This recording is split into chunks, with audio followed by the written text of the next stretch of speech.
Pemirsa, karate merupakan salah satu cabang olahraga yang akan diandalkan kontingen Indonesia di SEA Games, Asian Games, dan juga Olimpiade 2020 di Tokyo. Indonesia sangat berharap lahir torehan prestasi medali emas dari cabang karate.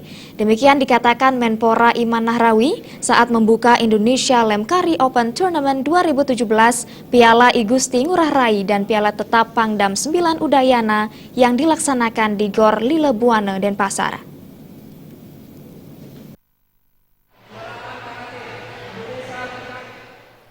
Menpora Iman Nahrawi mengatakan karate adalah salah satu cabang yang akan diandalkan di SEA Games, Asian Games, bahkan pada Olimpiade 2020 di Tokyo. Indonesia sangat berharap lahirnya prestasi medali emas dari cabang karate. Sementara itu, Ketua Umum Lemkari Yudi Krisnandi menyatakan, melalui kejuaraan ini Lemkari bisa mempersiapkan atlet-atlet yang nantinya bisa mengikuti pelatnas untuk SEA Games hingga Olimpiade. Yang diharapkan oleh Menpora melalui kejuaraan nasional Open Turnamen dari setiap perguruan karate ini mampu melahirkan atlet-atlet yang bisa dipersiapkan ke dalam pelatnas karate untuk SEA Games tahun 2020.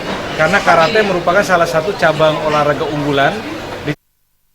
Ketua Lemkari Provinsi Bali Iwayan Geredak mengatakan, melalui turnamen ini diharapkan akan muncul karateka-karateka yang potensial dan berprestasi, khususnya dari Provinsi Bali untuk bisa memperkuat Indonesia di ajang yang lebih tinggi. Dengan turnamen yang seperti ini kita akan saring apa yang dari Sekjen Porki menyampaikan tadi. Ya tentu kita betul-betul harus selektif untuk mencari kekuatan-kekuatan atau yang punya prestasi di dalam kancah nasional dan internasional ke depan. Ini yang menjadi, apalagi Bali sekarang ini kan ya tentu kemarin acara yang di Kalimantan, Bali menjadi juara umum.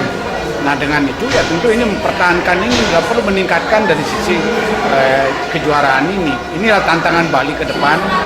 Pada pembukaan Indonesia Lemkari Open Turnamen 2017, I Gusti Ngurah Rai Cup 9 dan Piala Tetap Pangdam 9 Udayana juga dikukuhkan kepengurusan Lemkari Bali yang diketuai oleh Iwayan Geredak dan Ketua Harian Ana Agung Nanik Suryani. Kejuaraan kali ini diikuti kurang lebih 1.350 orang peserta yang berasal dari Pemprov Lemkari seluruh Indonesia. Joka Andika, Bali.